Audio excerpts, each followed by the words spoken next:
Video rental stores. With the advent of streaming media, video rental stores have pretty much disappeared from the face of the earth. It's sad, because video rental stores are very important to me.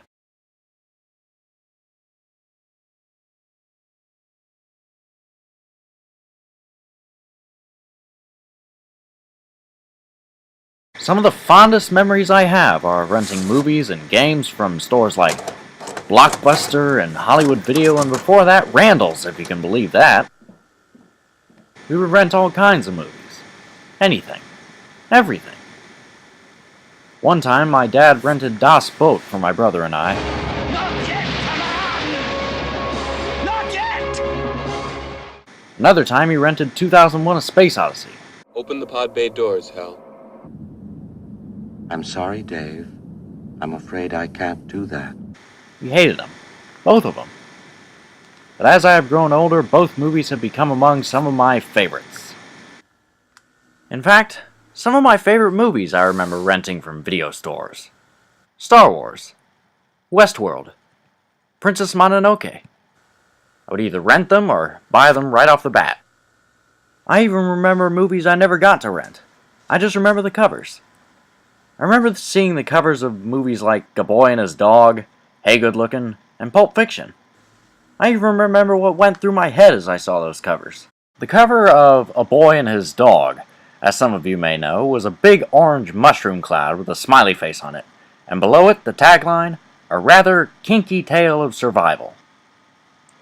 I remember thinking, oh, that sounds like a fun movie. A Boy and His Dog? I wonder what it could be about. Maybe it's about a little boy and his happy adventures with his cute dog. Why is there an explosion on the cover, though?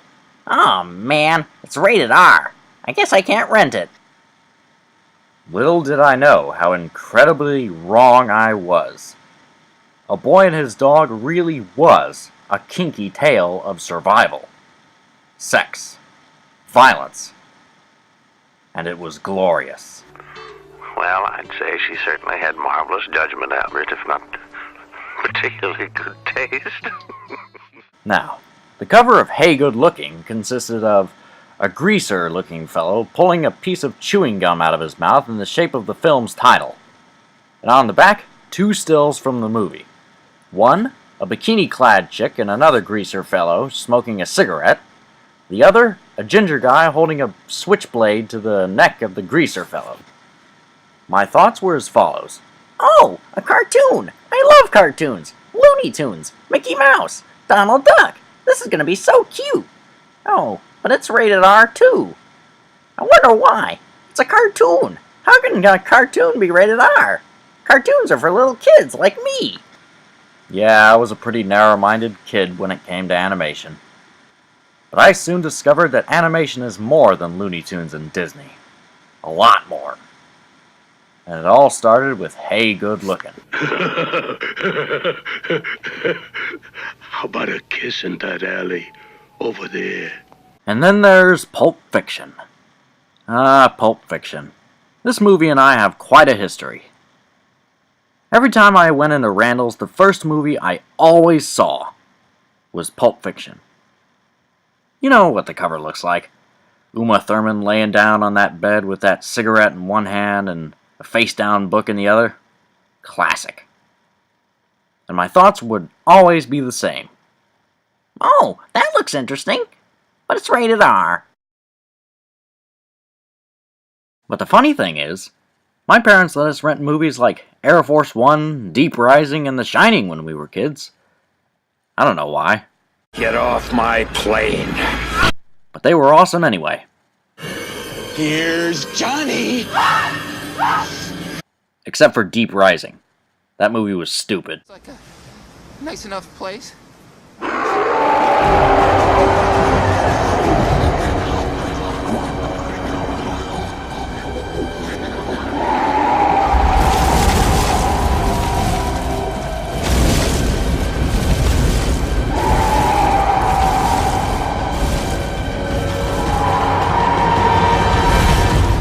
Now what? Yeah, not all the movies we rented we enjoyed.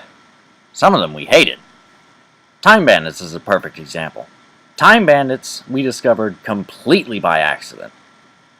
I was snooping around, bored to death, and I was looking for, I don't remember what, and I saw something. It was Time Bandits. John Cleese, Sean Connery, Shelley Duvall. They didn't make history. They stole it. I remember thinking, Sean Connery! He's James Bond! He's so cool! And John Cleese? He's Monty Python! And a fish called Wanda! He's so funny! And Shelley Duvall! She's from Houston like me. That's cool, I guess. So, my brother, my mom, and I sat down to watch Time Bandits. And we hated it. All of us hated it. It was weird. It was scary. It wasn't funny at all. And the ending was absolutely devastating. It left a bad taste in my mouth for a while. Many, many years, in fact. It wasn't until I was much older that I started warming up to Time Bandits. And now, I have the film on Blu-ray. It's amazing. The costumes, the sets, the special effects. I've even come to not only not mind the ending, but enjoy it, look forward to it, laugh at it even. I might not have rented it from a video rental store, but I saw it all the same.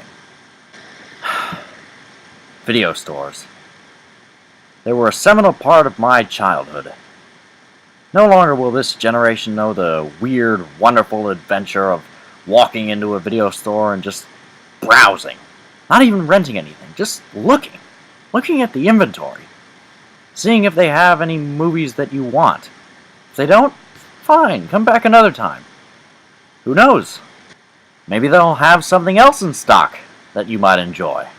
See, every time you walked into a video store, it was more than just walking in, getting the movie you wanted, and walking out. It was a journey, a grand adventure, an adventure of discovery. You might discover another one of your favorite movies, as I have time and time again. With DVD by mail services like Netflix and Redbox becoming more and more commonplace, it is now easier than ever to rent and watch your favorite movies. But still, I feel something has been lost. Trying to talk to a Redbox machine about why my favorite movie is A Clockwork Orange is like trying to get a better deal out of a vending machine. It's just not possible. There's a certain social interactivity that you just can't get when you push a button to select the movie that you want. I used to get scared browsing the horror movie section of the video store. Just looking at the covers was enough to give me nightmares. It's not the same when I do it on Netflix.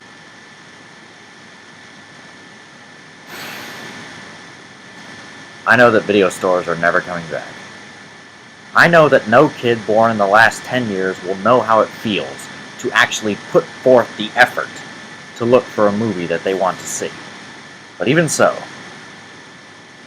50 years from now, when the world is even more rotten than it is now, when you have your grandson bouncing on your knee, and he asks you, what was it like?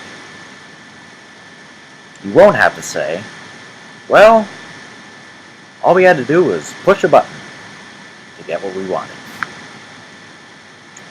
No.